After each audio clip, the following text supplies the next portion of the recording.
guys, welcome back to my YouTube channel Ashwini Dinesh 143 YouTube channel.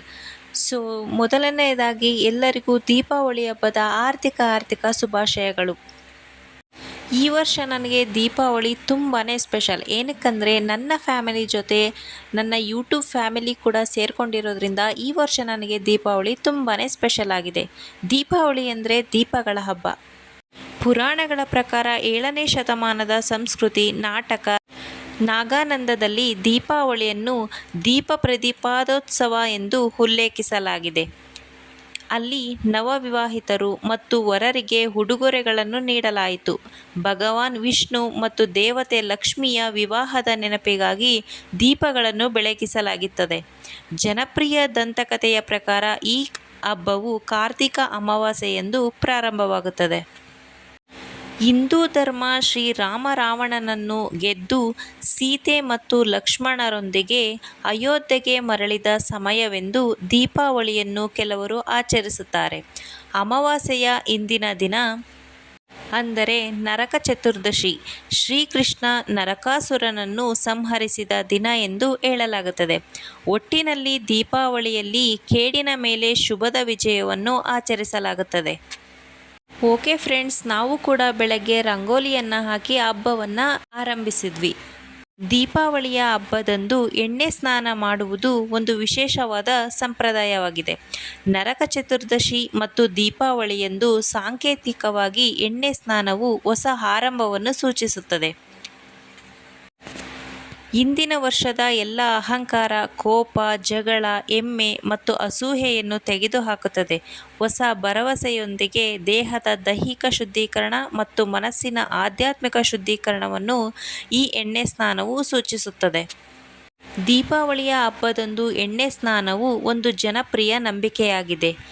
ಲಕ್ಷ್ಮೀದೇವಿಯ ಆಗಮನದ ಮೊದಲು ಎಲ್ಲ ಕೊಳಕು, ದುಷ್ಟ ಮತ್ತು ಅಶುಭಗಳನ್ನು ತೆಗೆದುಹಾಕುವುದು ದೇಹದ ಧಾರ್ಮಿಕ ಶುದ್ಧೀಕರಣವಾಗಿದೆ.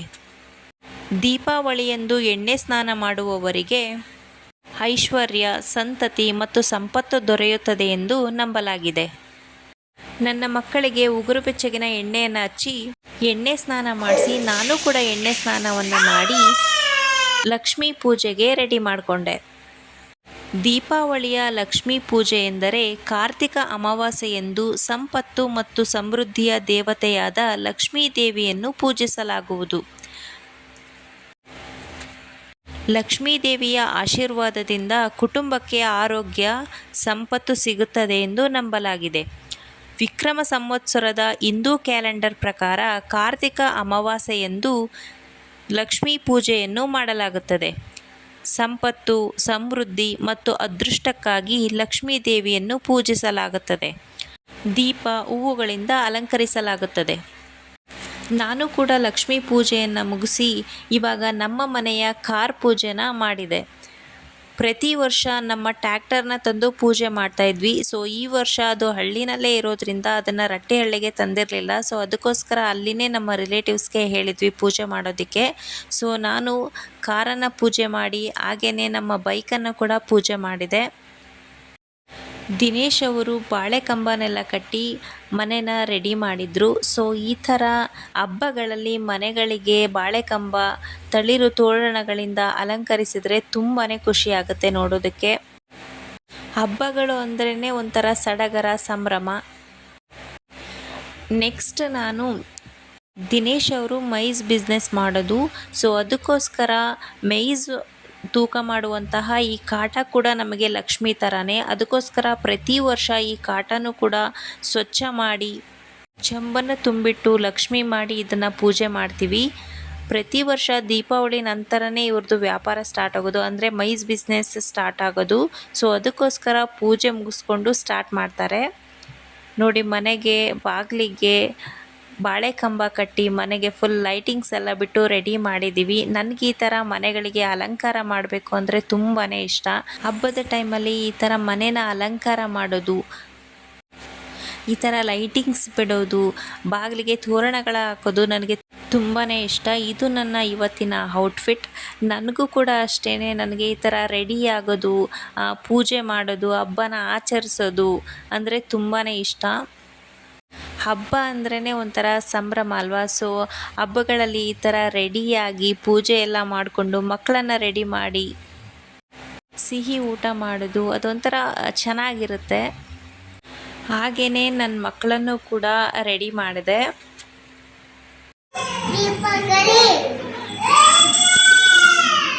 ಹ್ಯಾಪಿ ದೀಪಾವಳಿ.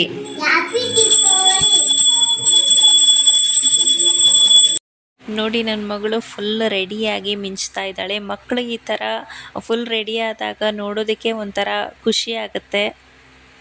ನನಗೆ ತುಂಬಾ ಇಷ್ಟ ಮಕ್ಕಳನ್ನ ಈ ಥರ ಬೇರೆ ಬೇರೆ ಡ್ರೆಸ್ಸಲ್ಲಿ ರೆಡಿ ಮಾಡೋದು.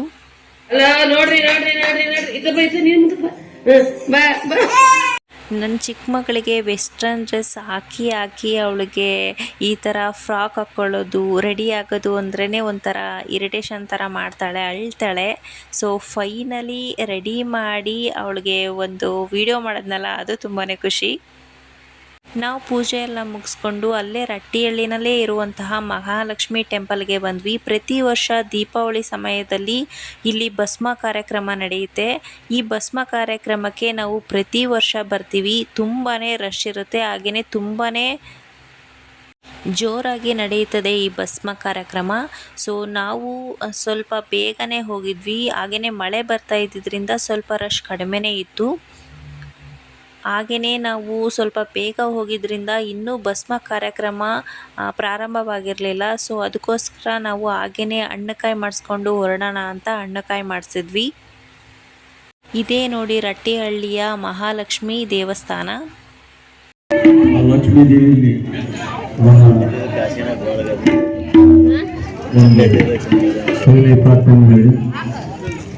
ನಮ್ಮ ಎಲ್ಲರಿಗಿನ ಸರಿಗಿನ ಕೊಟ್ಟಂತ ಪೂಜ್ಯ ಗುರುಗಳು ಪುಟ್ಟರಾಜಾಚಾರ ಮತ್ತು ನಮ್ಮ ಗುರುಗಳು ಬೇರೆ, ಅವರಿಗೆ ನನ್ನ ಪಾದಾರ್ಪಣೆ ಮಾಡಿ ಗುರುಗಳನ್ನು ಹಾಡು ಹೇಳಿ ಅಜ್ಜಾರ ಭಾಷಣ ಮಾಡ್ತಾರೆ. ಮಳೆ ಬೇರೆ ಬರ್ತಾ ಇತ್ತು. ಸೊ ಅದಕ್ಕೋಸ್ಕರ ನಾವು ಹಣ್ಣುಕಾಯಿ ಮಾಡಿಸ್ಕೊಂಡು ಹಾಗೆ ಹೊರಡೋಣ ಅಂತ ಹಣ್ಣುಕಾಯಿ ಮಾಡಿಸಿದ್ವಿ. ಪ್ರತಿ ವರ್ಷ ಇಲ್ಲಿ ತುಂಬಾ ಜೋರಾಗಿ ನಡೆಯುತ್ತೆ ಭಸ್ಮ ಕಾರ್ಯಕ್ರಮ. ಇದೇ ನೋಡಿ ಮಹಾಲಕ್ಷ್ಮಿ ಟೆಂಪಲ್ ಹತ್ರ ಇರುವಂತಹ ಭೂತಪ್ಪನ ಕಟ್ಟೆ. ಇಲ್ಲಿ ಏನಾದರೂ ಕೇಳೋದಿದ್ರೆ ತುಂಬ ಜನ ಕೇಳ್ತಾರೆ ಎತ್ತಿ. ಹಣ್ಣುಕಾಯಿನ ಮಾಡಿಸ್ಕೊಂಡ್ವಿ, ಇವಾಗ ಮನೆಗೆ ಹೊರಡಬೇಕು. ನಮ್ಮ ಕಡೆ ದೀಪಾವಳಿ ಹಬ್ಬನ 3 ದಿನಗಳ ಕಾಲ ಆಚರಿಸಲಾಗುತ್ತದೆ. ಮೊದಲನೆಯ ದಿನ ಅಮಾವಾಸ್ಯೆ ಎಂದು ಲಕ್ಷ್ಮೀ ಪೂಜೆಯನ್ನು ಮಾಡ್ತಾರೆ. ಎರಡನೆಯ ದಿನ ಹಿರಿಯರ ಪೂಜೆ ಹಾಗೆಯೇ ಲಕ್ಷ್ಮೀ ಪೂಜೆಯನ್ನು ಮಾಡ್ತಾರೆ. ಮೂರನೆಯ ದಿನ ಬನಮಪ್ಪನ ಪೂಜೆ ಹಾಗೆಯೇ ಕಬ್ಬಿಣ ಪೂಜೆಯನ್ನು ಮಾಡ್ತಾರೆ. ಮನೆಗೆ ಬಂದ್ವಿ. ಈ ಥರ ಕತ್ತಲಲ್ಲಿ ದೀಪಗಳನ್ನು ನೋಡೋದಕ್ಕೆ ಒಂಥರ ಮನಸ್ಸಿಗೆ ಖುಷಿ ಆಗುತ್ತೆ. ಓಕೆ ಫ್ರೆಂಡ್ಸ್, ಇವತ್ತಿನ ವಿಡಿಯೋದಲ್ಲಿ ನಾನು ಲಕ್ಷ್ಮೀ ಪೂಜೆನ ತೋರಿಸಿದ್ದೀನಿ. ನೆಕ್ಸ್ಟ್ ದಿನ ನಾನು ಹಿರಿಯರ ಪೂಜೆ ಹಾಗೂ ಲಕ್ಷ್ಮೀ ಪೂಜೆನ ತೋರಿಸ್ತೀನಿ. ಇವತ್ತಿನ ವಿಡಿಯೋ ಇಷ್ಟ ಆಗಿದ್ದರೆ ಒಂದು ಲೈಕ್ ಮಾಡಿ, ಕಮೆಂಟ್ ಮಾಡಿ.